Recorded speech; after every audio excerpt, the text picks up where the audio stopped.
yes, I'm wearing my grills right now. Yeah.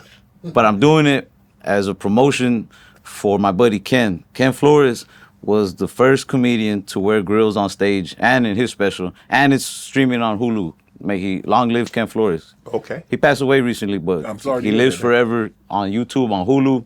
Look him up on Hulu, all right? Ken Flores. You mentioned one of your friends, Kim Flores. He died at age of 28 of cardiac arrest. Mm-hmm. When you received that call. It's horrible.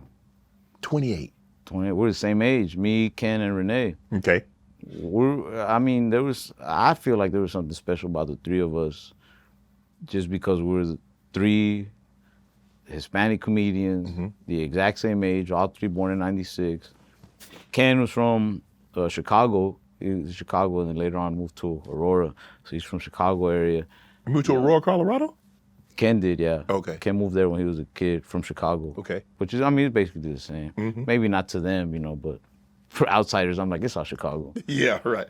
And Renee being from California, from like LA area, me being from Texas, even though we're from three different parts of the map, I felt like we all come from like this similar background. We all grew up Mexican as hell. Right. Probably crazy ass families, maybe a little traumatic. But we all grew up with the same dream and we started popping off around the same time. And so I feel like that really brought us closer together. So yeah, it sucked, man, when I got that call. I was immediately worried about Renee because Renee and Ken were super, super close. Right. Touring together all the time. And I was on Alcatraz. I went on that tour. I had been on Alcatraz Island. What is in San Francisco? Yeah, I love going to San Francisco. Shout out to. I thought you was talking about the immigration thing that they're talking about now. No, that wasn't a thing yet. Yeah, I was like, how'd you get on that? This was back in January, and I had just did a set with Renee and Ken, like not even a whole week before. Me, Renee, and Ken were working on a tour together. We're working all the details to tour together, and they our agents, our managers routed they had this whole route, the schedule, all the details, all the commissions, everything, right? And the day that we're supposed to like sign off, like the three of us each put our signature on there, the tour is set. Yeah. Was the day that we heard Ken pass, and it sucked. I remember I was in San Francisco, and I got off the Zoom meeting with some people from FX because they saw me. They came to my show in LA. I did a pop-up show in LA. I had just filmed the Hulu special. I filmed the Hulu special. The next day I go to LA just to hang out and start working on new material. And I booked this show right there in LA, and Renee comes and he brings Ken, and I'm like, hey, I told both of them, I was like, I'm gonna go on stage for like 10, 15 minutes, and then I'm gonna bring y'all on stage. Right. And they're like, nah, it's your show, bro. We just came to support and hang out. And I was like, nah, that y'all are here, like, y'all have to, like, y'all have no option. Right. And so we go on stage. We end up doing like an hour and a half, getting drunk on stage, and bullshitting with the audience. You know what I mean? And there's a moment. It was like something out of a movie. How everything's so dramatic. Because there's like a moment we're on stage and me and Renee are talking about how much we love Ken, and we're like, we're sandwiching him, we're hugging him, like, And a few days later, I'm in San Francisco, and FX, the people from FX, the executives were at that show. I forgot they were at that show. I'm like, man, they heard us say so much stupid shit on there. And I was like, probably didn't even like it. Whatever. So a few days later, I'm in San Francisco, and we're in this email talking about how, like, hey, like, we need y'all to sign off on the tour dates, like, as soon as, if y'all like it. Because me, Ken, and Renee agreed that, like, nothing can move forward until the three of us talk and agree on it. Right.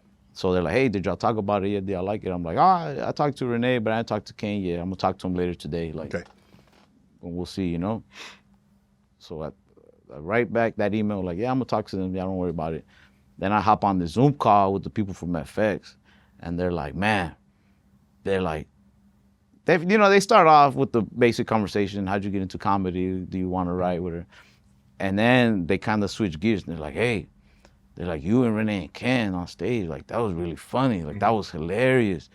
They're like, do you guys want to work more together? Like, what do y'all got planned? And I'm like, man, we're about to go on tour together. Right. Like, we're about to sign off on that shit. We're about to go on tour together.